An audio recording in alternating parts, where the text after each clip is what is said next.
চট্টগ্রাম থেকে ঢাকায় পাইপলাইনে তেল আসবে আজ। জ্বালানি সরবরাহের স্বয়ংক্রিয় যুগে দেশ, সাশ্রয় হবে অর্থ ও সময়। রাজশাহীতে একটি বাড়ি ঘিরে সেনাবাহিনীর অভিযান, বিপুল পরিমাণ অস্ত্র ও বিস্ফোরক তৈরির সরঞ্জাম উদ্ধার। জাফলংয়ে লুট হওয়া বিপুল পরিমাণ পাথর উদ্ধার, বিভিন্ন স্থানে অভিযান। খনিজ সম্পদ ব্যুরোর মামলায় গ্রেপ্তার 5। চট্টগ্রামের বাকলিয়ায় ঝুট গোডাউন ও প্লাস্টিক কারখানায় ভয়াবহ আগুন, ফায়ার সার্ভিসের 7 ঘণ্টার চেষ্টায় নিয়ন্ত্রণে। খুলনায় কৃষি ব্যাংকের ভল্ট ভেঙে 16 লাখ টাকা ডাকাতি, জিজ্ঞাসাবাদের জন্য 3 নিরাপত্তা কর্মী পুলিশের হেফাজতে। সারা দেশে উদযাপন করা হচ্ছে শুভ জন্মাষ্টমী। দুষ্টের দমন ও শিষ্টের লালন করতে পৃথিবীতে আবির্ভূত হন ভগবান শ্রীকৃষ্ণ। এবং ইউক্রেন যুদ্ধ বন্ধে কোনো চুক্তি ছাড়াই আলাস্কায় শেষ হলো ট্রাম্প পুতিন বৈঠক, আলোচনায় অগ্রগতির দাবি ট্রাম্পের।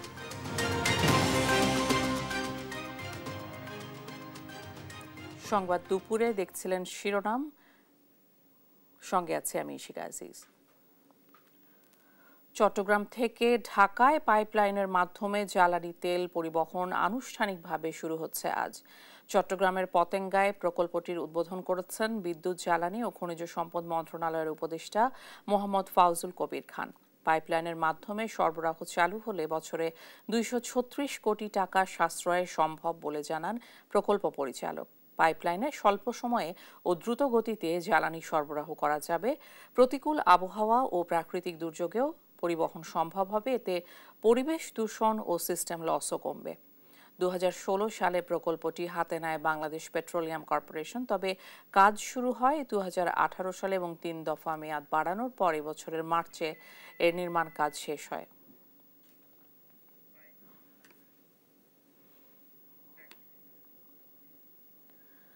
রাজশাহীর কাদিরগঞ্জ এলাকায় সাবেক মেয়র AHM খায়রুজ্জামান লিটনের চাচাতো ভাই মুনতাসিরুল অনিন্দের পরিচালিত ডক্টর ইংলিশ কোচিং সেন্টার থেকে বিপুল পরিমাণ অস্ত্র, বিস্ফোরক তৈরির সরঞ্জাম উদ্ধার করেছে সেনাবাহিনী। শনিবার সকাল থেকে সেনাবাহিনীর 40 ইস্ট বেঙ্গলের একটি দল প্রতিষ্ঠানটি ঘিরে রাখে। উদ্ধারকৃত সামগ্রীর মধ্যে রয়েছে 2টি বিদেশি এয়ারগান, একটি রিভলভার, দেশীয় তৈরি 6টি অস্ত্র, ট্রেজার গান, একটি জিপিএস ডিভাইস, ওয়াকি-টকি 4টি, ম্যাগনেট ইয়ারগান সীসা, সিম কার্ড 10টি, বাইনোকুলার, বিস্ফোরক তৈরির সরঞ্জাম, কম্পিউটার ও স্ক্যানার সহ নানা প্রযুক্তি সরঞ্জাম এবং 35টি মদের বোতল।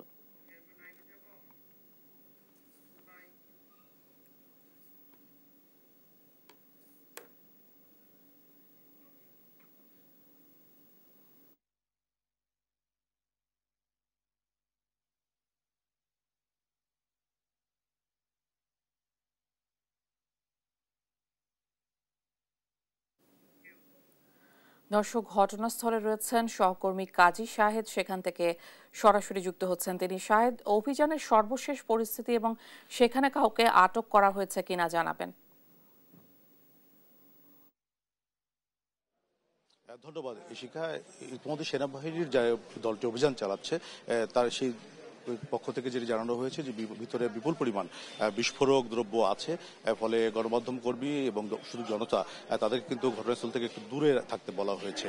আমরা যদি একটু দেখাই যে রাজশাহীর কাদিরগঞ্জের ডক্টরস ইংলিশ যে কোচিং সেন্টারটি আছে সেখানেই সকাল থেকে সেনাবাহিনী পুলিশের যৌথ অভিযান চলছে এবং সেখানে বিপুল পরিমাণ অস্ত্র, বিস্ফোরক উদ্ধার করা হয়েছে। এই কোচিং সেন্টারটি পরিচালনা করেন রাজশাহী মহানগর বিএনপির সাবেক সহ সভাপতি শফিউল আলম লাটকুর ছেলে অনিন্দ।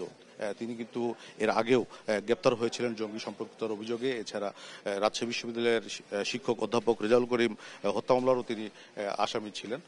পরবর্তীতে তিনি জামিনে মুক্ত হন। আজকে গোপন সংবাদের ভিত্তিতেই সেনাবাহিনী এই অভিযানটি পরিচালনা করে। যেই ডক্টরস ইংলিশ কোচিং সেন্টারটি আছে তার ভেতরে প্রচুর পরিমাণে দেশি বিদেশি অস্ত্র, এছাড়া ডিভাইস এবং কম্পিউটার, ল্যাপটপ যেগুলো উদ্ধার করা হয়েছে সেনাবাহিনীর পক্ষ থেকে। এছাড়া একজনকে ইতিমধ্যে সেনাবাহিনী তাদের হেফাজতে নিয়েছে বলে জানিয়েছেন। তিনি হলেন মুনতাসিরুল অনিন্দ, যিনি এই কোচিং সেন্টারটি পরিচালনা করেন। তাকে সেনা হেফাজতে নেওয়া হয়েছে এবং তাকে ভিতরে রাখা হয়েছে। সেনাবাহিনীর পক্ষ থেকে যেটি বলা হয়েছে যে বোমা তৈরির যে সরঞ্জামগুলি ভেতরে উদ্ধার করা হয়েছে সেগুলো এবং বিস্ফোরক আছে, সেই বিস্ফোরকগুলি কোনো ভাবে যদি বিস্ফোরিত হয় তাহলে বড় ধরনের দুর্ঘটনা ঘটতে পারে, যে কারণে তারা উৎসুক জনতা, গণমাধ্যম কর্মী সবাইকে নিরাপদ দূরত্ব থেকে সংবাদ সংগ্রহের জন্য বলেছেন এবং তারা বলছেন যে এই বিস্ফোরকগুলি নিষ্ক্রিয় করার পরে সেনাবাহিনীর পক্ষ থেকে গণমাধ্যম কর্মীদের ব্রিফ করা হবে। সেখানে জানানো হবে যে আজকের এই অভিযানের যে কারণগুলি আছে এবং সেখান থেকে কি কি উদ্ধার হলো সেগুলো জানানো হবে। এবং আমরা যতটুকু জানতে পেরেছি যে ভেতরে বিপুল পরিমাণ সরঞ্জাম উদ্ধার করা হয়েছে, দেশীয় অস্ত্র উদ্ধার করা হয়েছে এবং যিনি আটক হয়েছেন সেনাবাহিনী হেফাজতে আছেন অনিন্দ, তাকে জিজ্ঞাসাবাদ করা হবে এই বিস্ফোরক তিনি কি কাজে ব্যবহার করতেন কিংবা কোথা থেকে সংগ্রহ করেছেন সেগুলোর উৎসও জানতে সেনাবাহিনী কাজ করবে। সেনাবাহিনীর পক্ষ থেকে যেটি বলা হয়েছে যে এখান থেকে তাদের যে উদ্ধার কার্যক্রম সেটি এখনো সম্পন্ন হয়নি। ইতিমধ্যে কিন্তু পুলিশের যে সিআইডি টিম এবং বিস্ফোরক নিষ্ক্রিয় যে টিমটি আছে সেটিও এখানে ঘটনাস্থলে আছেন, তারা ভিতরে কাজ করছেন। ভেতরে যেহেতু গণমাধ্যম কর্মীদের প্রবেশ সংরক্ষিত করা হয়েছে, ফলে আমরা ভেতরের অংশটুকু এখন দেখাতে পারছি না।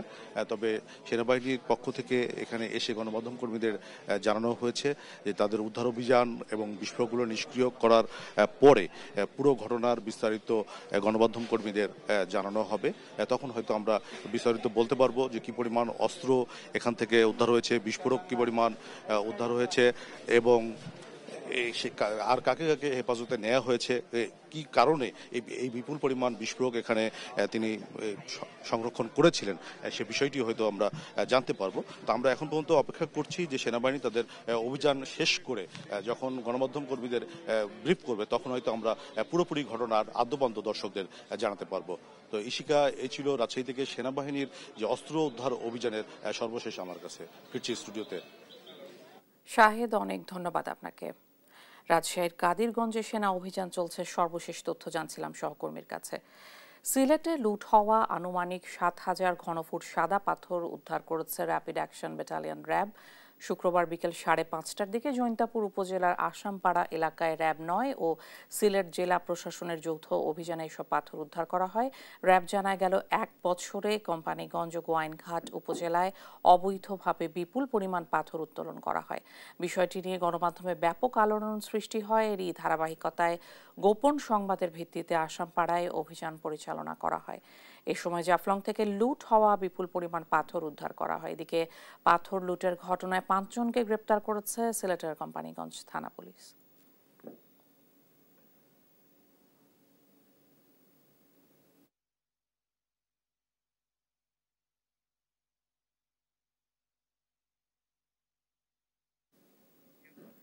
খুলনার রূপসায় কৃষি ব্যাংকের ভল্ট ভেঙে ১৬ লাখ টাকা ডাকাতির ঘটনা ঘটেছে। গেল রাতে কৃষি ব্যাংকের রূপসাঘাট শাখায় এই ডাকাতির ঘটনা ঘটে। স্থানীয়রা জানায় রাত ১০টার দিকে নিরাপত্তা প্রহরী ব্যাংকের মূল গেটের কলাপসিবল গেটের তালা কাটা দেখে চিৎকার করতে থাকে। পরে স্থানীয়রা এগিয়ে এসে ঘটনাটি রূপসা থানাকে জানায়। ব্যাংকের ম্যানেজার কামরুল ইসলাম জানান, ভল্টে ১৬ লাখ টাকার বেশি ছিল, যার প্রায় পুরোটাই লুট হয়েছে। ঘটনার সত্যতা স্বীকার করে পুলিশ জানায়, ডাকাতির সময় সিকিউরিটি গার্ড ছিল না, তাই জিজ্ঞাসাবাদের জন্য ৩ গার্ডকে হেফাজতে নেওয়া হয়েছে।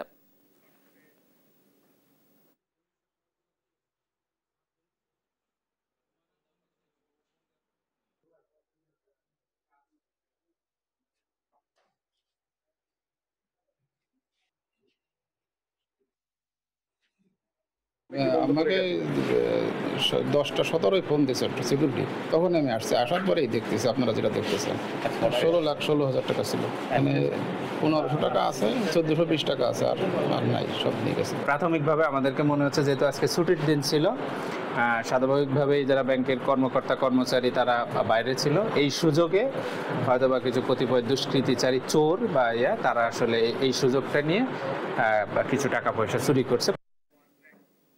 চট্টগ্রামের বাকলিয়ায় আহাদ কনভেনশনের পাশে ভয়াবহ অগ্নিকাণ্ডে মুহূর্তেই ছাই হয়ে গেছে কোটি টাকার মালামাল। আগুনের লেলিহান শিখায় পুড়ে গেছে 2টি কারখানা ও পুরবী পরিবহনের 8টি গাড়ি। টানা 8 ঘন্টার চেষ্টায় আগুন নিয়ন্ত্রণে আনলেও ব্যবসায়ীরা বলছেন, জীবনের সঞ্চিত সম্বল হারিয়ে তারা এখন নিঃস্ব। সহকর্মী আজিজা হক পায়েলের পাঠানো তথ্য ও ছবিতে জানাচ্ছেন অঙ্কন চৌধুরী।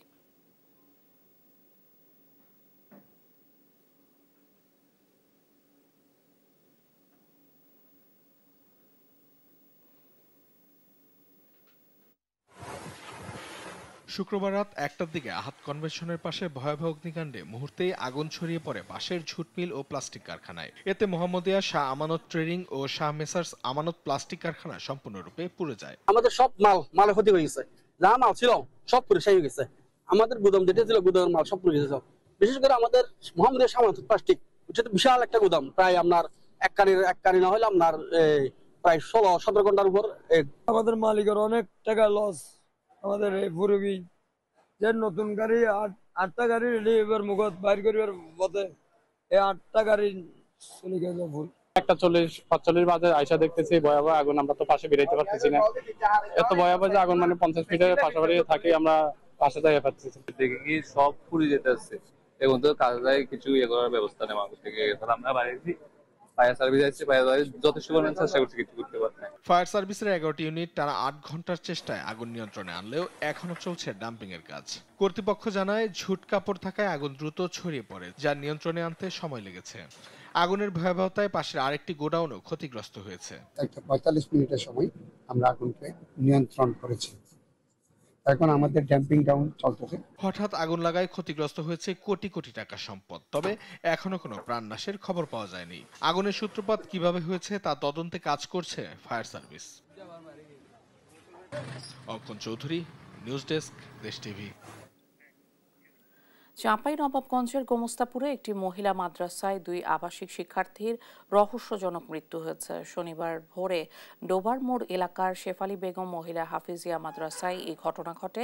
পুলিশ জানায়, শুক্রবার রাতে ঘুমের মধ্যে অসুস্থ হয়ে পড়লে মাদ্রাসার শিক্ষিকা তাদের উপজেলা স্বাস্থ্য কমপ্লেক্সে নিলে চিকিৎসক মৃত ঘোষণা করেন। মাদ্রাসা কর্তৃপক্ষ জানায়, অন্যান্য শিক্ষার্থীদের সঙ্গে ঘুমিয়ে পড়লেও হঠাৎ 2 জন অসুস্থ হয়ে পড়ে। উপজেলা স্বাস্থ্য কমপ্লেক্সের চিকিৎসক জানান, একজন মৃত অবস্থায় আনা হয়, অপরজন হাসপাতালে নেওয়ার কিছুক্ষণ পর মারা যায়। গোমস্তাপুর থানার ওসি ওয়াদুদ আলম বলেন, মৃত্যু রহস্যজনক হওয়ায় লাশ ময়নাতদন্তে পাঠানো হয়েছে এবং এ বিষয়ে তদন্ত চলমান রয়েছে।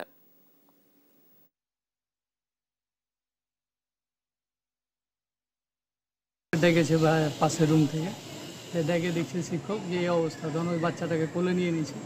কোলে নেওয়ার পরেই আমাকে ফোন দিয়েছে যে দাদা এই অবস্থা। তখন আমি সাথে সাথে এসে দেখি যে একটা বাচ্চাকে কোলে নিয়ে আছে আর একটা পাশে ঘুমাইছে, মানে শুতে আছে। দিয়ে ওনাকে নিয়ে এই রংপুর মেডিকেলে নিয়ে আসার পর চিকিৎসকের সামনেই 2 জনেই মেডিকেল। সীসা লাউঞ্জের ভেতরে কে কোথায় বসবে এমন ঠুনকো কারণেই বনানীতে সীসা বারে খুন হন রাহাত হোসেন রাব্বি। এই ঘটনায় সরাসরি জড়িত 2 জনকে কুমিল্লা থেকে গ্রেপ্তার করেছে র্যাব। শনিবার উত্তরায় সংবাদ সম্মেলনে এ তথ্য জানায় র্যাব। 15 আগস্ট র্যাব কুমিল্লা থেকে মাকসুদুর রহমান হামজা ও অন্য আসামি মুন্নাকেও গ্রেপ্তার করা হয়।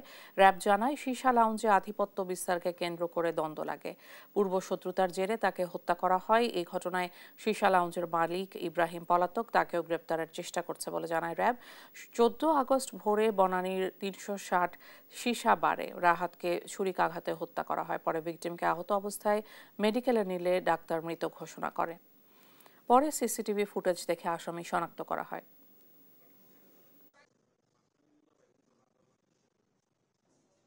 বিতর্কিত আসামি হামজাকে প্রাথমিক জিজ্ঞাসাবাদে সে জানায়, ঘটনার সাথে জড়িত অন্য আসামি মুন্না তার আশেপাশে অবস্থান করছে। হামজার দেওয়া তথ্যের ভিত্তিতে আসামি মুন্নাকেও কুমিল্লা জেলার বড়ুয়াখালীন কামরুয়া এলাকা হতে গ্রেপ্তার করা হয়। বর্ণিত হত্যা মামলা রুজু হওয়ার পর অতি দ্রুততার সাথে উক্ত ঘটনার সাথে প্রত্যক্ষভাবে জড়িত আসামি মুন্না এবং হামজাকে গ্রেপ্তার করতে সক্ষম হয় র্যাপিড অ্যাকশন ব্যাটালিয়ন র্যাব 1। বাংলাদেশে কোনো চাঁদাবাজের ঠাঁই হবে না বলে মন্তব্য করেছেন স্বরাষ্ট্র উপদেষ্টা। মোহাম্মদপুরের কৃষি মার্কেট পরিদর্শন শেষে তিনি বলেন, যত বড় চাঁদাবাজি হোক না কেন তাদের আইনের আওতায় আনা হবে। নির্বাচন অনুষ্ঠানের সময় নিয়ে তিনি বলেন, প্রধান উপদেষ্টার ঘোষিত তারিখেই নির্বাচন হবে। কোন চাঁদাবাজকেই বাংলাদেশে থাকতে দেওয়া হবে না, চাঁদাবাদীদের স্থায়ী বাংলাদেশে হবে না। এটা যে যত বড় চাঁদাবাজি হোক না কেন তারে আমরা আইনের আওতায় নিয়ে আসবো। কাউকে কোন রকম চাঁদাবাজি ছাড় দেওয়া হবে না। রাজনীতির ব্যাপারে প্রধান উপদেষ্টা যেটা বলেছে ওর উপরে আমাদের কারো কোনো কথা নেই। স্যারে যেই তারিখে বলছে ওই তারিখে নির্বাচন হবে, যেই মাসে বলছে ওই মাসে নির্বাচন হবে। কে কি বললো ওইটা শোনার আমাদের কোনো দরকার নেই। দেখছেন সংবাদ দুপুর। অত্যাচারীর বিরুদ্ধে দুর্বলের অধিকার প্রতিষ্ঠা এবং দুষ্টের দমন ও শিষ্টের লালন করতে পৃথিবীতে আবির্ভূত হন ভগবান শ্রীকৃষ্ণ। সনাতন ধর্মাবলম্বীদের এই বিশ্বাসকে কেন্দ্র করে আজ সারা দেশে উদযাপিত হচ্ছে শুভ জন্মাষ্টমী।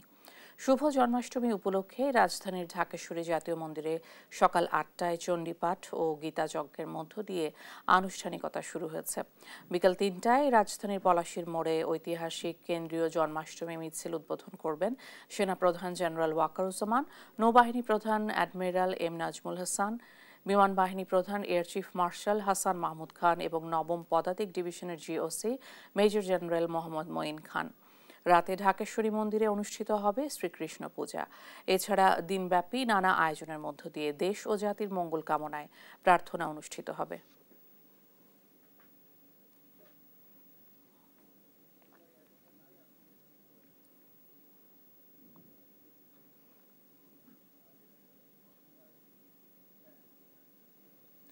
দেশের বিভিন্ন স্থানে হিন্দু সম্প্রদায় ধর্মীয় ভাব গাম্ভীর্য ও আনন্দ উৎসবের মধ্য দিয়ে দিনটি পালন করছে। নেত্রকোনায় হরিকীর্তনের মাধ্যমে পালন করা হচ্ছে শ্রীকৃষ্ণের শুভ জন্মদিন। ব্রাহ্মণবাড়িয়ায় সকালে জেলা জন্মাষ্টমী উদযাপন পরিষদের আয়োজনে শহরের শ্রী শ্রী আনন্দময় কালীবাড়ি চত্বর থেকে একটি বর্ণাঢ্য শোভাযাত্রা বের হয়। এ সময় বক্তারা সকল ভেদাভেদ ভুলে ঐক্যবদ্ধ হয়ে সৌহার্দ্য ও সম্প্রীতির বাংলাদেশ বিনির্মাণে একসাথে এগিয়ে যাওয়ার আহ্বান জানান। টাঙ্গাইল ও ময়মনসিংহেও বিভিন্ন আয়োজনের মধ্য দিয়ে ভগবান শ্রীকৃষ্ণের জন্মাষ্টমী পালন করা হচ্ছে।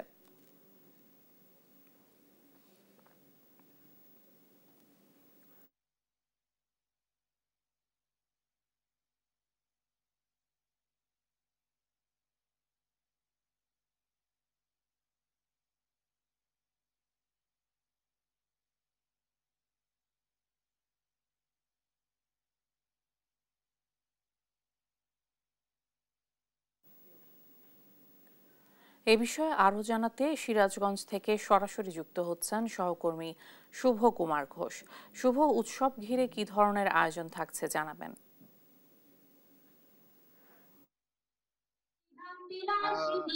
আসলে যে সিরাজগঞ্জের যে জন্মাষ্টমী আসলে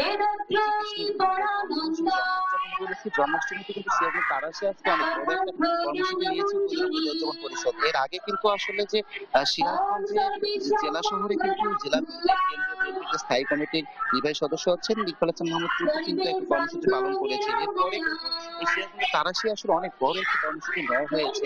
এখানে কিন্তু দেখতে পাচ্ছেন যে হাজার হাজার ভক্তবিন্দু আজকে যে হিন্দু ধর্মীয় শাস্ত্র অনুযায়ী যে ভগবান যে শ্রীকৃষ্ণের যে জন্মাষ্টমী বলে থাকে, শ্রীকৃষ্ণের জন্মতিথিতে কিন্তু জন্মাষ্টমী, সেই জন্মতিথিতে কিন্তু জন্মাষ্টমীতে হাজার হাজার ভক্ত আজকে একত্রিত হয়েছেন। এখানে আসলে এসেছেন যে তারা উপজেলা প্রশাসনের উপজেলা নির্বাহী কর্মকর্তা, থানার ভারপ্রাপ্ত কর্মকর্তা সহ আসলে এখানে প্রধান অতিথি হিসেবে উপস্থিত আছেন জেলা বিএনপির যে সাধারণ সম্পাদক আছেন সাইদুর রহমান বাচ্চু সহ জেলা বিএনপি অনেক নেতৃবৃন্দ এসেছেন, সাবেক উপজেলা বিএনপি সভাপতি সেক্রেটারি আছেন। আমরা একটু কথা বলবো উপজেলা পূজা উদযাপন পরিষদের যিনি আহ্বায়ক আছেন ডাক্তার গোপাল চন্দ্র ঘোষের সঙ্গে। কি কি কর্মসূচি রাখা হয়েছে আসলে আজকে আপনাদের? আমি ডাক্তার গোপাল চন্দ্র ঘোষ, তারা উপজেলা পূজা উদযাপন পরিষদের সভাপতি। আজকে আমাদের শ্রী শ্রী ভগবান শ্রীকৃষ্ণের আবির্ভাব উপলক্ষে আজকে জন্মাষ্টমীর আমরা এখানে আমাদের প্রাণপ্রিয় নেতা সিরাজগঞ্জ জেলা থেকে আগত আমাদের প্রিয় নেতা সাইদুর রহমান বাচ্চু ভাই আমাদের মাঝে উপস্থিত হয়েছেন। ওনার নেতৃত্বে এবং ওনার সভাপতিত্বে, ওনার প্রধান অতিথিত্বে আমরা আজকে এখানে একটা র্যালি শুরু করছি এবং আমরা এখানে আলোচনা সভার আয়োজন করেছি এবং এখানে ভক্তবিন্দুর প্রসাদের ব্যবস্থা করেছি। ধন্যবাদ আপনাকে। আমরা একটু কথা বলবো যে আসলে জেলা বিএনপির যিনি প্রধান অতিথি আছেন জেলা বিএনপির সাধারণ সম্পাদক সাইদুর রহমান বাচ্চুর সঙ্গে, যে আজকে অনেক বড় কর্মসূচি নেওয়া হয়েছে এখানে, আপনি প্রধান অতিথি হিসেবে আছেন, কি অবস্থা? ধন্যবাদ। আসলে আপনারা জানেন যে আজকে শ্রীকৃষ্ণের জন্মাষ্টমী, সেই উপলক্ষে আমরা সিরাজগঞ্জ জেলায় সকালবেলা ইকবাল হাসান মাহমুদ টুকুর নেতৃত্বে র্যালি করেছি এবং আমরা আলোচনা সভা করেছি। আমরা যে অসাম্প্রদায়িক চেতনায় বিশ্বাস করি এবং এই বাংলাদেশ যে অসাম্প্রদায়িক দেশ, এই অনুষ্ঠানগুলির মধ্য দিয়ে আমরা প্রমাণ করতে চাই যে আমরা হিন্দু, মুসলমান, খ্রিস্টান, বৌদ্ধ সবাই একত্রিত এই দেশটাকে দেশে থাকতে চাই, সকলে মিলে আমরা এই দেশের উন্নত করতে চাই। ধন্যবাদ আপনাকে। আসলে অনেক বড় কর্মসূচি কিন্তু আসলে আজকে নেওয়া হয়েছে। হাজার হাজার কিন্তু ভক্তরা এখানে এসেছেন, ছুটে এসেছেন জেলা বিএনপি, জেলা ছাত্র দলের, জেলা স্বেচ্ছাসেবক দলের নেতাকর্মীরা, উপস্থিত আছেন উপজেলা নির্বাহী কর্মকর্তা, সাবেক উপজেলা বিএনপি নেতৃবৃন্দ। এই ছিল আসলে তারাশ থেকে জন্মাষ্টমী উদযাপনের সর্বশেষ তথ্য আমার কাছে। শুভ, অনেক ধন্যবাদ আপনাকে। রাজধানীর ঢাকেশ্বরী মন্দিরে রয়েছেন সহকর্মী আলিমুজ্জামান সাফওয়ান, সেখান থেকে সরাসরি যুক্ত হচ্ছেন তিনি। সাফওয়ান, জন্মাষ্টমীর আনুষ্ঠানিকতা সম্পর্কে বিস্তারিত জানাবেন।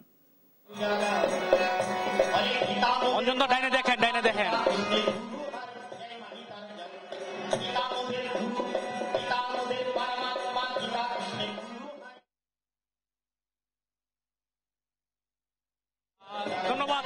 এই মুহূর্তে আমরা রয়েছি ঢাকেশ্বরী মন্দিরে এবং আজকে হিন্দু ধর্মের অন্যতম ধর্মীয় উৎসব জন্মাষ্টমী উদযাপন করা হয়েছে। আজকে মোট 3টি অনুষ্ঠান হওয়ার কথা রয়েছে।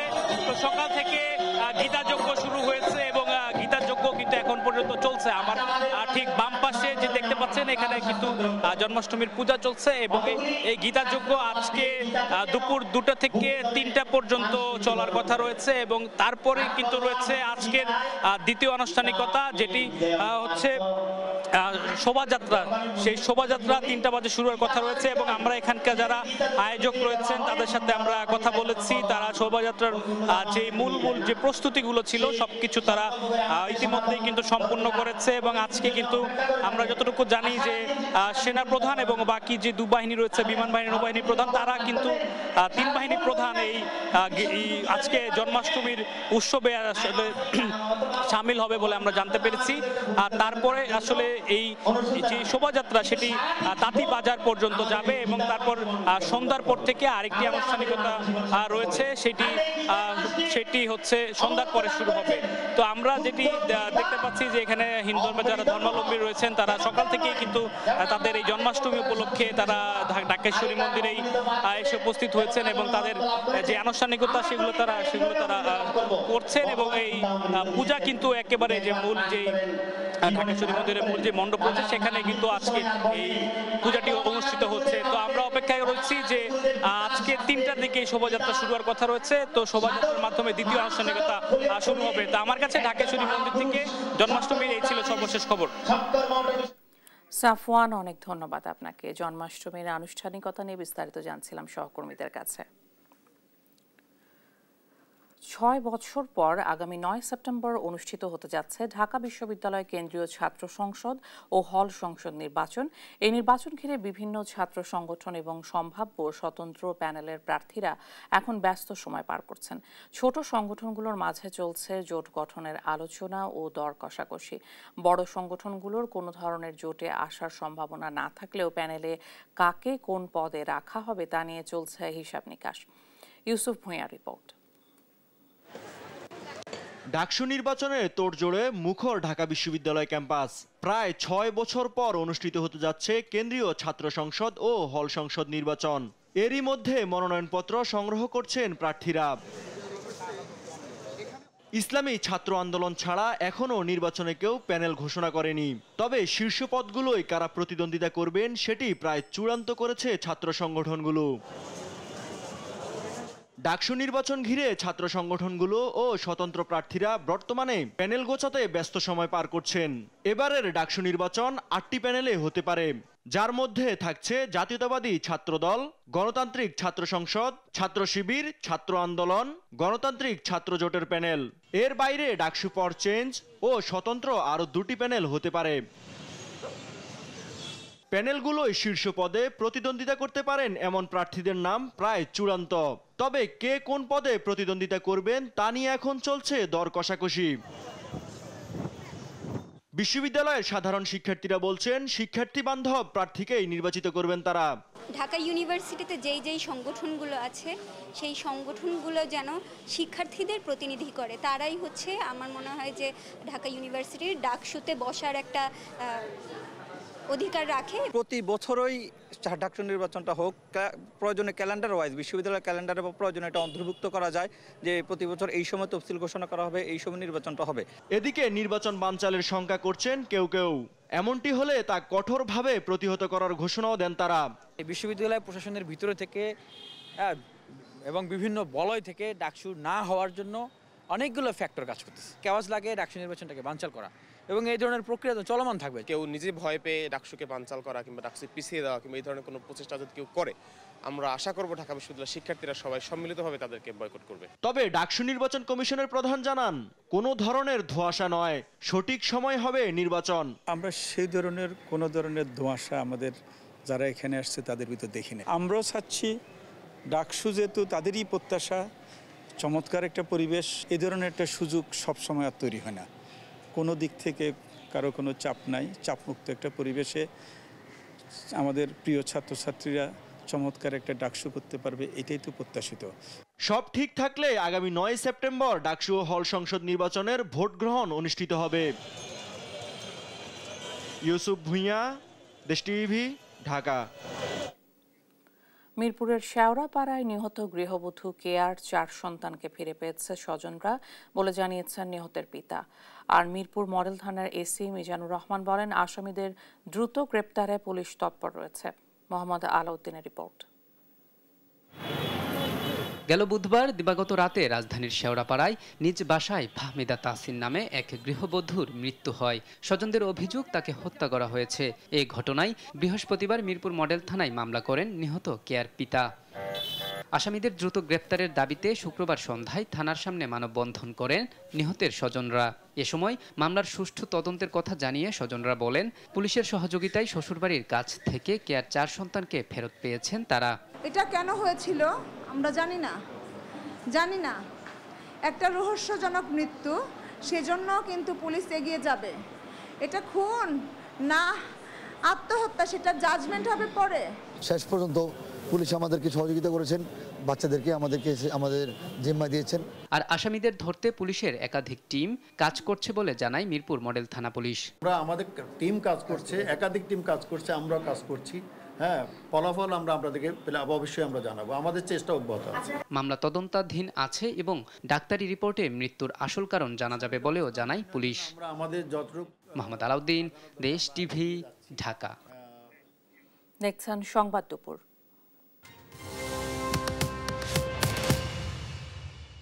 আন্তর্জাতিক কোনো চুক্তি ছাড়াই শেষ হলো ট্রাম্প পুতিনের ঐতিহাসিক আলাস্কা বৈঠক। শুক্রবার টানা 3 ঘন্টা আলোচনা হলেও ইউক্রেন যুদ্ধ বন্ধে সমঝোতায় পৌঁছতে ব্যর্থ হয়েছেন দুই নেতা। তবে জয়েন্ট বেস এলমেন্ডর্ফ রিচার্ডসনে বৈঠক শেষে একটি গঠনমূলক ও ফলপ্রসূ আলোচনার ঘোষণা দিয়েছেন ট্রাম্প ও পুতিন। নীরব দাসের রিপোর্ট।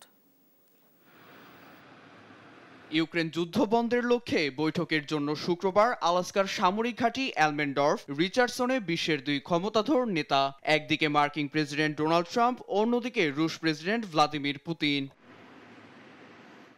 মার্কিন প্রেসিডেন্টকে বহনকারী উড়োজাহাজ এয়ারফোর্স 1-এ আলাস্কায় পৌঁছান ট্রাম্প। এর আধ ঘন্টা পর সেখানে অবতরণ করেন পুতিনকে বহনকারী বিমান। মুখোমুখি হতেই ট্রাম্পকে প্রতিবেশী বলে সম্বোধন করেন পুতিন। লাল গালিচায় করমর্দন, সৌজন্য সাক্ষাৎ শেষে ছবি তোলেন দুই নেতা।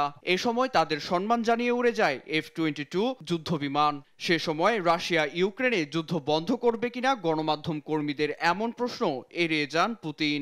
এরপর দাববিস্টে পুতিনকে সঙ্গে নিয়ে বৈঠকের ভেন্যুতে পৌঁছান ট্রাম্প। দুই নেতার ক্লোজ ডোর বৈঠকটি চলে প্রায় 3 ঘন্টা। সেখানে ট্রাম্পের সঙ্গে অংশ নেন মার্কিন পররাষ্ট্রমন্ত্রী মার্কো রুবিও এবং রাশিয়া ভিত্তিক বিশেষ দূত স্টিভ উইটকফ। পুতিনের সঙ্গে ছিলেন রুশ পররাষ্ট্রমন্ত্রী সার্গেই ল্যাভরভ ও পররাষ্ট্রনীতি বিষয়ক উপদেষ্টা ইউরি উশাকভ। পরে যৌথ সম্মেলনে পুতিন জানান, ইউক্রেনের যুদ্ধ বন্ধে ইতিবাচক আলোচনা হয়েছে, যেখানে রাশিয়ার স্বার্থকেও প্রাধান্য দিয়েছেন ট্রাম্প। তবে যুদ্ধ বন্ধের মূল কারণগুলো নিরসনের বিষয়টিও মনে করিয়ে দেন পুতিন। শুভকামনার স্বর প্রকাশের জন্য আমি ট্রাম্পকে ধন্যবাদ জানাতে চাই। ট্রাম্প স্পষ্টত তার দেশের সমৃদ্ধির বিষয়ে মনোযোগী, তবে তিনি এটাও বুঝেছেন রাশিয়ারও নিজের স্বার্থ রয়েছে। আশা করছি যুক্তরাষ্ট্র ও রাশিয়া ভবিষ্যতে একসঙ্গে কাজ করবে। আলাস্কা বৈঠকটি গঠনমূলক ও ফলপ্রসূ হয়েছে বলে ঘোষণা দেন ট্রাম্পও। মার্কিন প্রেসিডেন্ট ডোনাল্ড ট্রাম্প জানান, কোনো চুক্তি না হলেও একটি চুক্তির পথ সুগম হয়েছে। দ্রুতই এ নিয়ে ফোনালাপের কথা জানান তিনি। আমি বিশ্বাস করি একটি ফলপ্রসূ আলোচনা হয়েছে। আমরা অনেক বিষয়ে একমত হয়েছি। প্রকৃতপক্ষে কোনো চুক্তি ছাড়া চুক্তি অর্জন করা সম্ভব নয়, তবে ভবিষ্যতে আরো আলোচনার পথ উন্মোচন হয়েছে। আশা করছি যুদ্ধের ময়দানে সেনাদের আর জীবন দিতে হবে না। পুতিনও এটাই চাইছে। সংবাদ সম্মেলনে দুই নেতাকে নানা বিষয়ে প্রশ্ন করলেও সংবাদ কর্মীদের এড়িয়ে যান তারা। মঞ্চ ছাড়ার আগ মুহূর্তে পরবর্তী শান্তি আলোচনার জন্য ট্রাম্পকে মস্কোতে আমন্ত্রণ জানান রুশ প্রেসিডেন্ট। এরপর সেখান থেকে শহীদ সোভিয়েত সেনাদের কবরে ফুল দিয়ে শ্রদ্ধা জানিয়ে আলাস্কা ছাড়েন পুতিন। পরে মার্কিন প্রেসিডেন্ট ফক্স নিউজকে জানান ইউরোপের দেশগুলোকে নিয়ে রাশিয়ার সঙ্গে একটি চূড়ান্ত চুক্তি করার দায়িত্ব জেলেনস্কির। নীরব দাস, নিউজ ডেস্ক, দেশ টিভি। পাকিস্তান কাশ্মীর সহ উত্তর পশ্চিমাঞ্চলের একাধিক স্থানে 24 ঘন্টায় আকস্মিক বন্যায় প্রাণহানি ছাড়িয়েছে 300। অতিবৃষ্টির প্রভাবে আকস্মিক বন্যা ও ভূমিধসে এসব প্রাণহানির ঘটনা ঘটে। রয়টার্স জানায় খাইবার পাখতুনখাওয়া প্রদেশের পাহাড়ি এলাকায় প্রাণ গেছে 150 জনের। দুর্যোগপূর্ণ পরিস্থিতিতে ক্ষতিগ্রস্ত হয়েছে অন্তত অর্ধশত অবকাঠামো। এ সময় স্থানীয় বাসিন্দাদের উদ্ধারে গিয়ে হেলিকপ্টার বিধ্বস্ত হয়ে প্রাণ হারান আরও 5 উদ্ধারকর্মী। 21 আগস্ট পর্যন্ত ভারী বৃষ্টিপাত হওয়ার সম্ভাবনা রয়েছে জানিয়ে সতর্কতা জারি করেছে স্থানীয় আবহাওয়া অধিদপ্তর। নিহতদের পরিবারের প্রতি শোক জানিয়ে জরুরি সভার ডাক দিয়েছেন দেশটির প্রধানমন্ত্রী শাহবাজ শরীফ।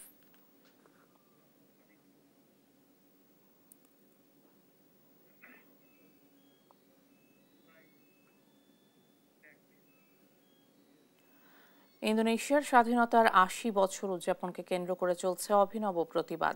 বিশ্বখ্যাত জনপ্রিয় ওয়ান পিস অ্যানিমে সিরিজের দস্যুদের আদলে পতাকা তৈরি করে প্রতিবাদ করছে তরুণ প্রজন্ম। এর মাধ্যমে কর্তৃত্ববাদী শাসনের অবসান ঘটবে বলে বিশ্বাস তরুণদের। জয়া সরকারের প্রতিবেদন, জানাচ্ছেন নীরব দাস। বিরামহীনভাবে তৈরি করা হচ্ছে জনপ্রিয় অ্যানিমে ওয়ান পিস সিরিজের পাইরেট পতাকা। দেখে মনে হবে কোনো অ্যানিমে কনভেনশনকে ঘিরে চলছে জোর প্রস্তুতি, কিন্তু বাস্তবতা বলছে ভিন্ন কথা। ইন্দোনেশিয়ায় সরকারের বিরুদ্ধে প্রতিবাদের ভাষা হিসেবে এগুলো তৈরি করা হচ্ছে। দ্রব্যমূল্যের ঊর্ধ্বগতি, চাকরি প্রাপ্তির অনিশ্চয়তা এবং সরকারের অদক্ষতার বিরুদ্ধে প্রতিবাদের অভিনব ভাষা হিসেবে এই পতাকা এখন পথে পথে, যা তরুণ প্রজন্মে এক প্রকার সাড়া ফেলেছে। শুরুর দিকে অনলাইনে শিক্ষার্থীদের মধ্যে এমন প্রতিবাদটি সীমাবদ্ধ ছিল। পরবর্তীতে অনলাইনের গণ্ডি পেরিয়ে দেশের বিভিন্ন স্থানের দেয়াল ও সড়কে এ পতাকা ছড়িয়ে পড়েছে। এ যেন আশা, স্বাধীনতা আর কর্তৃত্ববাদ রোধের ভিন্ন পন্থা। সরকারের বিরুদ্ধে এমন নীরব বিপ্লব মোটেই ভালো চোখে দেখছেন না প্রেসিডেন্ট প্রাবো সুবিয়ান্তো। সরকারের দাবি, অশুভ শক্তির ইন্ধনেই দেশকে অস্থিতিশীল করার পায়তারা চলছে। দেশের পতাকা অবমাননা হচ্ছে বলেও মনে করছেন প্রেসিডেন্ট। ফলে পতাকা উত্তোলনকারীদের বিরুদ্ধে প্রশাসন প্রয়োজনীয় ব্যবস্থা গ্রহণের সিদ্ধান্ত নিয়েছে। জাভা প্রদেশ কর্তৃপক্ষ অভিযান চালিয়ে এ ধরনের অনেক পতাকা জব্দও করেছে। পতাকা উত্তোলনকারীদের ধরপাকড় এবং সরকার বিষয়টি নিয়ে যেভাবে মাথা ঘামাচ্ছে, একে হাস্যকর বলছেন ইন্দোনেশিয়ার আন্তর্জাতিক সম্পর্ক বিশ্লেষক ইয়োহানেস সুলাইমান। তার মতে, দ্রব্যমূল্যের ঊর্ধ্বগতি, মূল্যস্ফীতি, বাজেটে অস্বচ্ছতা নিয়ে জনমনে যে অসন্তোষ রয়েছে, তার জেরে এমন অভিনব প্রতিবাদ। নিউজ ডেস্ক, দেশ টিভি। দেখছেন সংবাদ দুপুর।